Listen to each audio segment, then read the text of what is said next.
Disclaimer: the views and opinion in this video and comments on this channel do not necessarily reflect or represent the views and opinions by this channel's broadcaster. If you have a complaint about something or find you content is being used incorrectly, please contact the broadcaster.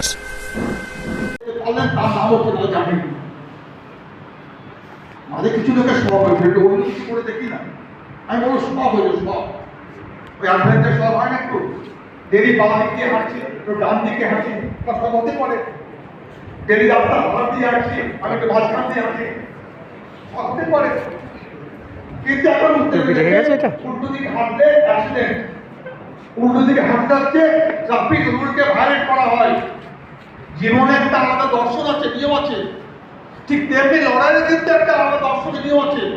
Adventure নয়, ওটা কাটপানি কিংবা commission খাবার কিন্তু source of income নয়। Union মানে struggle, struggle মানে the fight, struggle মানে হচ্ছে দ্য ফিলোসফি, স্ট্রাগল মানে হচ্ছে আদর্শ, স্ট্রাগল মানে হচ্ছে স্যাক্রিফাইস। তার মধ্য দিয়ে আজকে আমরা দিল্লিতে লেবার কমিশনকে চিঠি দিয়েছিলাম, আমি জিজ্ঞেস করি অনেক বসে আছে দিল্লি লেবার কমিশনের চিঠিটা কতজন বাড়ি থেকে পড়েছে? হ্যাঁ, কতজন বলেছেন আমি যে সংগঠন করি সংগঠনের নেতা দিল্লিতে গিয়ে লেবার কমিশনের কাছে চিঠি দিয়েছে, সেই চিঠির উত্তরে কিন্তু সিএমডি বলতে বাধ্য হয়েছে আমি প্রিন্সিপাল এমপ্লয়ার। আমরা ঠিকঠাক মতো করছি না। সম্ভবত বোধহয় 4 মাস আগে আমরা সিদ্ধান্ত নিয়েছিলাম প্রত্যেকটা মেম্বারের কাছে যান, গিয়ে বলুন আপনি লিখে দিন আপনি এই ইউনিয়নের মেম্বার। 4 মাসে এখনো কিন্তু আমরা কাজটা করে উঠতে পারি না। সিদ্ধান্ত নিয়েছি, গৌতম দাস সিদ্ধান্ত নিয়েছে, তারটা খুলে দেবে, তার সুবাদ দিচ্ছে, পোস্টারিং করছে। আপনার ভূমিকা থাকবে না? আমরা কি একটা দিনের জন্য মুখটা বলতে পারি না? বিএসএল কৌরদের কমিটি আমরা সিদ্ধান্ত পারি না? হাওড়া হুগলিতে এত কনস্ট্রাকশন শিক্ষা মুক্তি রয়েছে, কোনো আলোচনা করতে পারি না?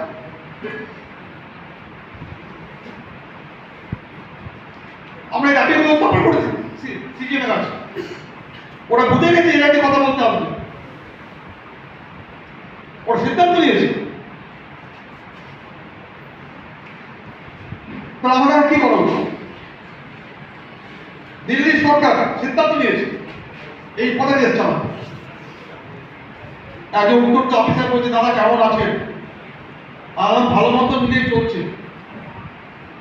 আবার রিটায়ারমেন্ট নয়, ও 33। ঘুরে জিজ্ঞেস করে 33 থাকবে তো? থাকবো আমরা। আমি বললাম বিএসএম থাকবে, আপনি থাকবেন না। গভর্নমেন্ট বলছে আপনি থাকবেন, বিএসএম থাকবে না, নিজে সাইড থাকবে। আমার ইয়ার ইন্ডিয়া আছে, ইয়ার ইন্ডিয়া আছে তো নেই? ইয়ার ইন্ডিয়া কিন্তু এখন আছে, ওই রেফারেন্সটা আছে, ওরা ইয়ার ইন্ডিয়া লেখা আছে কিন্তু আগে বা পরে এক্সপ্রেস যোগ করে দিয়েছে, আমাদের ওটা যোগ করে দেবে। কোথায় যেমন ইয়ার ইন্ডিয়া এক্সপ্রেস মালিকের নাম টাকা, তা আমরা কি নাম যোগ করে দেবে? বিএসএন টেলিকম নাম যোগ করে দিল, মালিকের নাম হচ্ছে আদানি কি আম্বানি। তখন আমার এই ক্যান্সার লেবার কি বলতে পারবেন তো? 20 বছর ধরে আমি কাজ করে যৌবন দিয়েছি, জীবন দিয়েছি, জগৎকে তৈরি করেছি, বলবে তো বলবে ভাই এখন তোমাকে চিনি না, যা চলে যাক ডিও ঠিক আছে। তোমাদের কাছে সিএমডি লিখেছিল এরা ডিওটিতে কাজ করছে, যাও ডিওটি কাছে হত্যা করো। এখন আমি এই কোম্পানি মালিক, সেই কারণে আউটসোর্সিং এটা কোথাও আলোচনা করবেন, আমাকে শুনুন, বুঝুন, সিদ্ধান্ত নিন। সবাই জানে কিন্তু দায়িত্ব ক্যালসিয়াম বলতেন সবাই জানে। খুলে বলি, এখন আমাদের বিএসএন এর বেশিরভাগ কাজটা আর অফিস দপ্তরের মধ্যে হয় না, অফিসের বাইরে হয়। অফিসের বাইরে আমাদের বিএসএন কাজ করছে, সে একটা অফিস খুলেছে। এই অফিসের নাম কি? Telecom infrastructure provider. তারা কিন্তু আজকে নেই, দেখতে পাচ্ছি না, পিছনে আছে, তারা কিন্তু পিছনে আছে। ও আমি সেদিন বললাম আমরা পরে কেন আমাকে অভিযোগ করেছিলাম, ও আমার কাছে 2 মাস আগে এসেছিল। কি জন্য? ও যারা হচ্ছে আউটসোর্সিং টিম নিয়েছে, ওরা ইউনিয়ন করতেছে।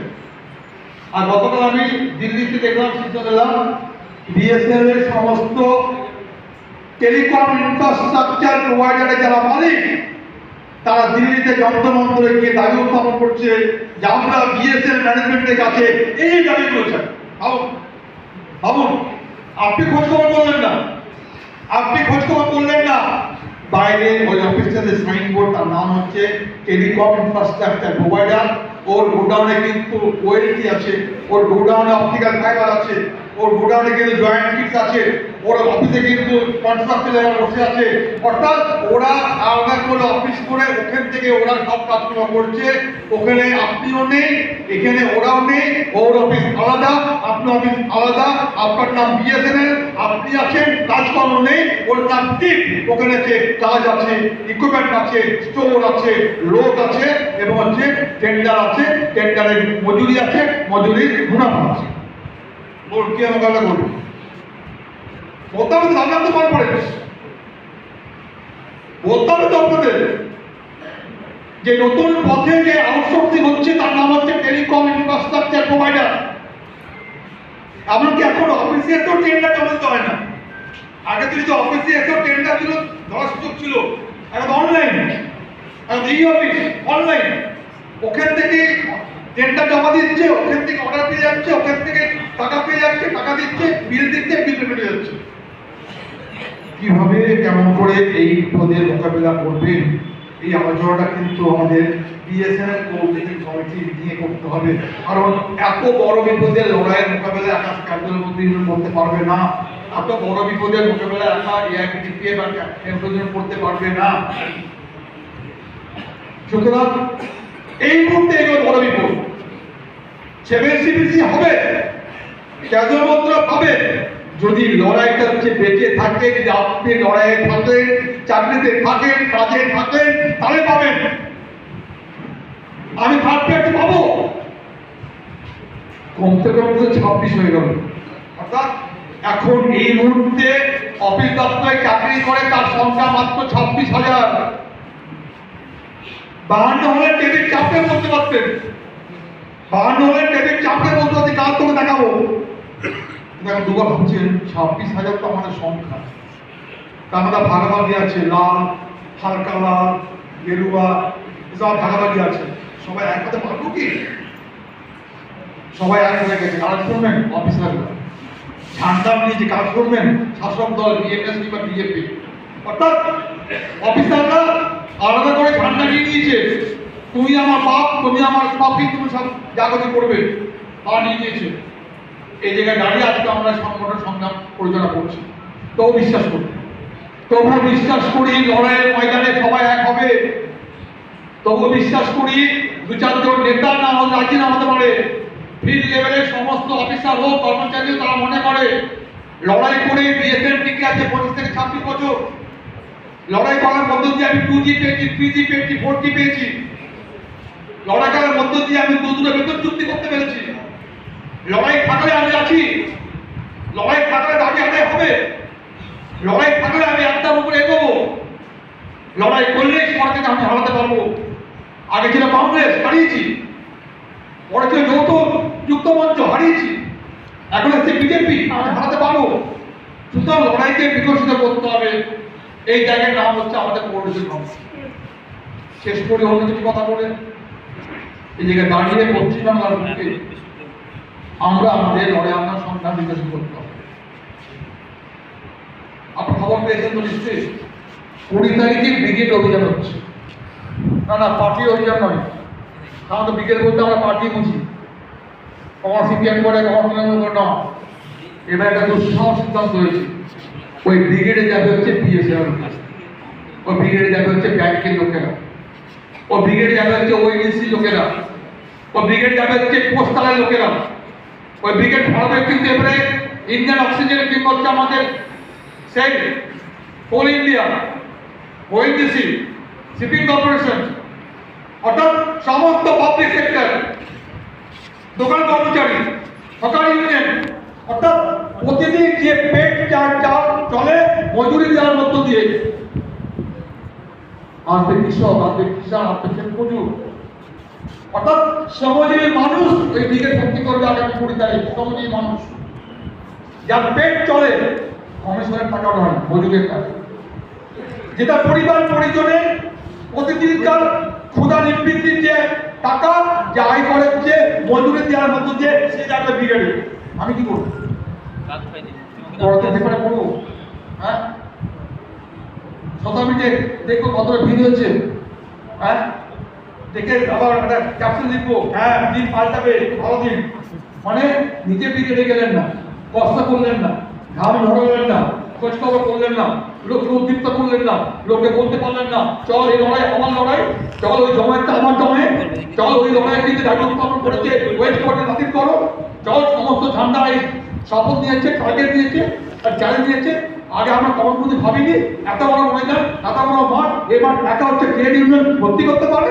ওই ময়দানে ব্যাংক, বিমা, telecom, income tax, central government, private, public, railway, hawkers সবাই মিলে তো আমরা এখন যদি সেখানে একটা ঝান্ডা উঠতে আনা হচ্ছে লাল ঝান্ডা, দলীয় ঝান্ডা নয়, লাল ঝান্ডা, লড়াই ঝান্ডা। ওটা লড়াই ঝান্ডা, লড়াই ঝান্ডা। এই সিদ্ধান্ত আমরা নিচ্ছি 20 তারিখে। মার্চ মাসের দিল্লিতে কনভেনশন, সিদ্ধান্ত হবে হরতালের ধর্মঘটে। আমরা আগাম সিদ্ধান্ত নিয়ে নিয়েছি, বিএসএনএল এমপ্লয়িজ ইউনিয়ন আমরা আগাম সিদ্ধান্ত নিয়ে নিয়েছি, সিসিডব্লিউ সিদ্ধান্ত নিয়ে নিয়েছি। আগামী দিনে দেশে যদি কোনো বড় হরতালে ডাক দেওয়া হয়, বিএসএনএল এমপ্লয়িজ ইউনিয়ন, ক্যাজুয়াল মজদুর এমপ্লয়িজ ইউনিয়ন, আমরা আমাদের বিএসএনএল এর নিজের দাবি নিয়ে আমরা এই হরতালে যাব। কারণ এই হরতালে দাবি হচ্ছে সেফ পাবলিক সেক্টর, এই হরতালে দাবি হচ্ছে সেফ বিএসএনএল, এই হরতালে দাবি হচ্ছে ওয়েজ এগ্রিমেন্ট, এই হরতালে দাবি হচ্ছে ক্র্যাপ দ্য ওয়েজ কোড বিল, এই হরতালে দাবি হচ্ছে মিনিমাম মজুরি চাই 26,000 টাকা, মিনিমাম পেনশন চাই 9,000 টাকা। এই নতুন দাবি বলবে তো লোকে, জানবে তো, প্রশ্ন লিখতে হবে তো, যাচ্ছে যে বাজার দর, বাজার মজুরি, তাতে আমার মিনিমাম দাবি হচ্ছে 26,000 টাকা মিনিমাম মজুরি করা উচিত। ভারত সরকারের পার্লামেন্টে এই আইন আনা হোক। আমাদের দাবি মিনিমাম পেনশন হোক 9,000 টাকা। বলতে লজ্জা লাগে না আমাদের? 56 এমপি সরকার এই পার্লামেন্টে অত একটু উল্লেখ করলো না 1,000 টাকা মিনিমাম পেনশন। কি তাই না? লজ্জা না আমাদের? দেশে এখন এই মুহূর্তে মিনিমাম পেনশন 1,000 টাকা, 1,000 টাকা। শ্রমিক মজুর মান আমি জানতাম না, এই শুনলাম 74 লক্ষ ভারতীয় এই মুহূর্তে আমাদের দেশে যারা কোনো জায়গায় একসময় চাকরি করতো, ইপিএফ থেকে রিটায়ারমেন্ট হয়ে বাড়ি চলে গেছে, সে পেনশন পায়।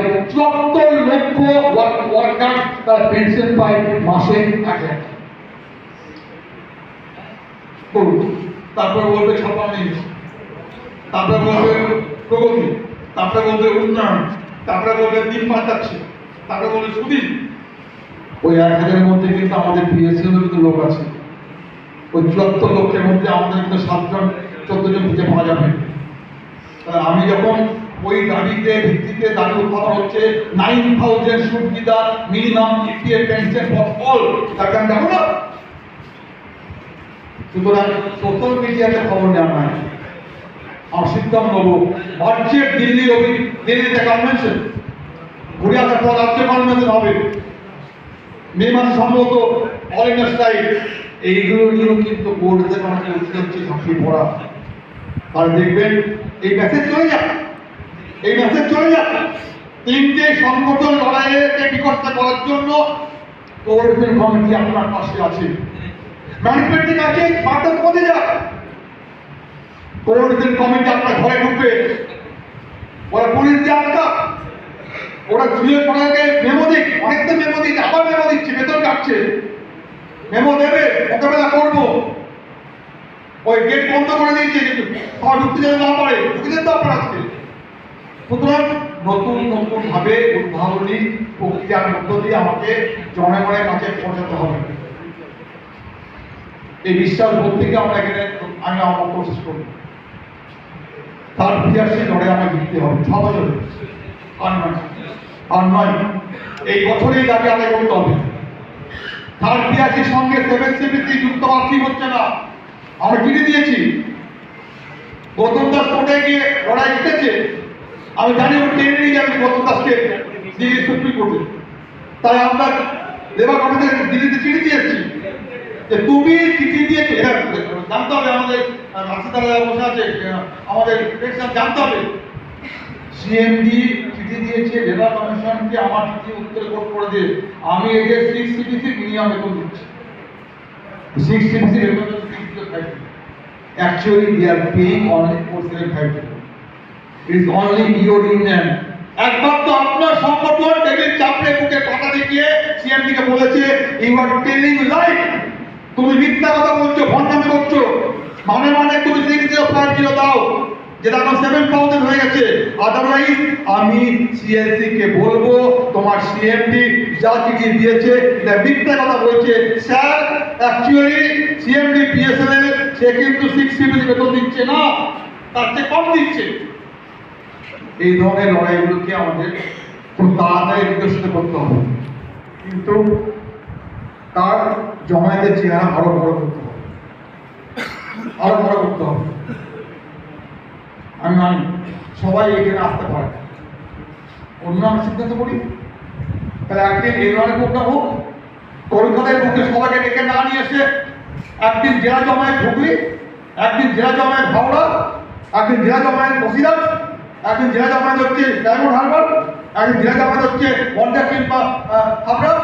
অর্থাৎ সেখানে নিয়মিত অনিয়মিত পেনশনার সবাইকে ডেকে নিয়ে এসে এই কথাগুলোই আসিফ দাস বলবে, এই কথাগুলোই সুয় সরকার বলবে, এই কথাগুলোই নিরঞ্জন সরকার বলবে। অর্থাৎ আমরা এই কনফারেন্সের মেসেজ দিয়ে আমরা জেলা ভিত্তিক যদি প্রোগ্রাম করতে পারি, সেখানেও কিন্তু নিয়মিত অনিয়মিত পেনশনার তার হেডে করে জানতে পারবে। আর একটা কাজ করতে পারলে হয়তো আমার ভালো হতো, আজ না রাজনীতি করতেই হবে। কোনো একদিন আসবে সেখানে শুধু আপনার অফিসারদের মধ্যে লড়াইকে বাউন্ডারি ওয়াল দিতে হবে না। Try to involve your family members. প্রয়োজনে আপনার ফ্যামিলি মেম্বার্সকেও যুক্ত করা দরকার।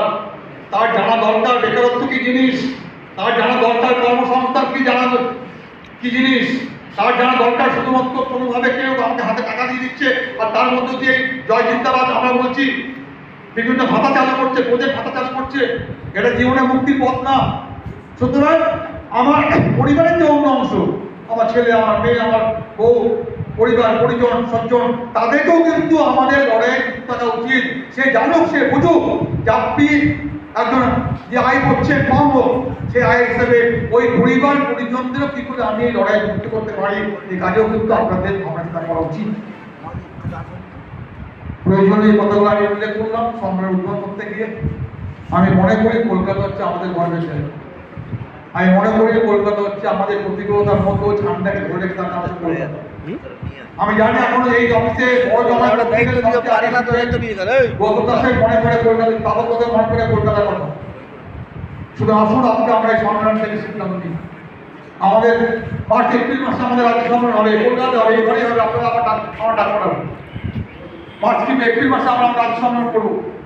আপনাদের সম্মেলন হবে দুদিন পরে, আপনার থাকা কনফারেন্স। আমাদের এআইপিটিতে কনফারেন্স হচ্ছে কৃষ্ণগড়ে, তার মধ্যে তৈরি হয়ে গেছে লাইব্রেরি, আমরা আগে করবে এআইপিটিতে, তারপরে করবে সিএমও, লাস্টে করবে সুযোগাকার এমপ্লয়ি। অর্থাৎ নিজের সংগঠন তার মতো করে চলবে, ঠিক কথা।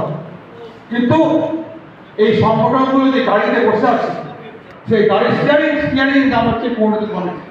অর্থাৎ সে আপনার গাইড করবে, সে আপনাকে পরামর্শ দেবে, সে আপনাকে পথ দেখাবে, সে আপনার সাথে চর্চা করে বলবে আপনি এই কাজ করে ভালো হয়। সেই নীতিভাবে কালকে সিএম করুক, ফোর্সের এমপ্লয়ি করুক, তার মধ্যে আমরা এগোতে পারবো। আমি আশা করি কংগ্রেস আজকে পরিস্থিতিতে প্রয়োজনীয় যে কথাগুলো সে কথা উল্লেখ করলাম। আমি মনে করি আপনারা সেই বিষয়ে আপনারা কথা বলবেন। আমি হয়তো অনেক কিছু পথ দিয়ে গেছি, আপনারা বলবেন, প্রয়োজনে শেষে জবাব দেওয়া হবে। আর কি কি পদক্ষেপ গ্রহণ করতে পারলে আমরা আমাদের অনেকে করতে পারবো, আর কি করবো। অর্থাৎ আমি যা বললাম বা তারপর আসিদা যা বলবে সেই কথাগুলো বাদ রেখেও আরো আমরা কি কি ধরনের পদক্ষেপ গ্রহণ করতে পারি, যার মধ্য দিয়ে আমি আমার লড়াইকে বিকশিত করতে পারি। দেখুন, ওরা কিন্তু রাজনীতি করছে, দিল্লিতে বসেও, রাজ্যে বসেও আমার বিরোধী পক্ষ, শাসক দল যে আমার নিয়োগকর্তা, সে রাজনীতি করছে। ও রাজনীতিকে মোকাবেলা করতে গেলে আমাকেও শ্রমিক শ্রেণী রাজনীতি জানতে হবে। শ্রমিক শ্রেণী রাজনীতি কি জিনিস? ও রাজনীতিকে মোকাবেলা করতে গেলে আপনি অরাজনীতি বলে হবে না। আমি ভাই সাথে কিছু নেই। ওরা ক্যাবিনেট চালাচ্ছে, ওরা ভোটে দাঁড়াচ্ছে, ওরা ভোটে দিচ্ছে, ওরা ভোটে দিতে মন্ত্রী হয়ে ক্যাবিনেট মিটিং করে বলছে বিএসএন খতম। ওরা যদি ভোটে দিতে পলিটিক্যাল পার্টি ঝান্ডা নিয়ে এমপি কিংবা মন্ত্রী হয়ে ক্যাবিনেটের মিটিং ডেকে সিদ্ধান্ত করতে পারে বিএসএন খতম, আপনি পাল্টা কেন বলে করবেন না? আমার ওয়ার্কিং ক্লাসের পলিটিক্স, শ্রমিক শ্রেণীর মুক্তি পথ কি, তার রাজনীতি কি, তার দর্শন কি, তার লক্ষ্য কি, সে কোন লোকে পৌঁছাবে, কোন সমাজ ব্যবস্থা, কোন শাসন ব্যবস্থা কিভাবে কেমন করে বিরুদ্ধে করতে পারবে, সেখানে শ্রমিক রাজ কায়েম হবে, শ্রমিকরা অধিকার পাবে, শ্রমিকরা ঐক্য পাবে, কোন ভাবে কিভাবে করতে পারে, পৃথিবীতে কোথায় হয়েছে, কিভাবে হয়েছে, কেমন করে হয়েছে, এই আলোচনাগুলো আমি নাই কিন্তু দেওয়া উচিত, দেওয়া দরকার। ফলে আমাদেরও ওই ভালো কিছু করতে হবে। ছিল না, এবার দিয়েছি। আমি কি জানি, আপনি শুনুন, আপনি কি জানেন, আপনি বলুন, চর্চা করবো, আলোচনা করবো, ছোট ছোট মিটিং করবো, তাহলে জানতে পারবো আচ্ছা সভ্যতার ইতিহাস এই, আচ্ছা লড়াই ইতিহাস এই, আচ্ছা ইংরেজ জমানায় তাহলে ইংরেজ সরকাররা সেদিকে স্ট্রাইক করে কিন্তু হচ্ছে তেরোতে ঝান্ডা তুলেছিল, সঙ্গে একটা লাল ঝান্ডা তুলেছিল, সেদিন পরদিন ভারতবর্ষে ইংরেজ দল মালিক সেদিন কিন্তু এই ক্যান্ডিডেট কিন্তু ইংরেজি ঝান্ডা নামিয়ে দিয়ে লাল ঝান্ডা তুলেছিল, সেদিন ছিল ইংরেজ স্বাতন্ত্র। সেটাও কিন্তু কংগ্রেস কমিটি করতে পারে। সবাই আমরা 60-70 বছর বয়স হয়ে গেছে বলে 55-52 বছর চাকরি করেছি বলে আর আমাদের জানবার কিছু নেই, শিক্ষার কিছু নেই, এটা ভাবনা ঠিক নয়। জীবনকে প্রতিনিয়ত কিন্তু নার্সিং করতে হয়। ফলে আমাদের কংগ্রেস কমিটি আমাদের এই কেন্দ্রের সব রকমের নেতৃত্বকে সদস্য দিয়ে আমরা এইভাবে আমরা বিকশিত করতে পারি। তার শিক্ষা, তার চেতনা, তাকে ডেভেলপ করা, তাকে বিকশিত করা, তাই করতে পারে। তাহলে আমার সমর্থনটা কিন্তু পাকাপাকি হবে। আমার সমর্থনে অর্থনৈতিক কিছু হবে না, কিন্তু 10 টাকা আদায় করতে পারলে অনেক তো আমি আছি, তার যদি যখন আদায় করতে পারবো না, হলো আর টাকা পাচ্ছি না, তাই কেন থাকবো, কেন পাচ্ছি না, কি করতে পারছি না, কিভাবে পদ্ধতি, এইগুলো জানবার বুঝবার জন্য আমার চেতনাকে বিকশিত করা দরকার। আর করতে গেলে আমাদের ন্যূনতম কিছু পড়াশোনা, বাচ্চা শিক্ষা, এই বিষয়ে কিন্তু কংগ্রেস কমিটি দৃষ্টি আলোচনা করতে পারে। এই কয়েকটি কথা বলে বক্তব্য শেষ করছি। কিন্তু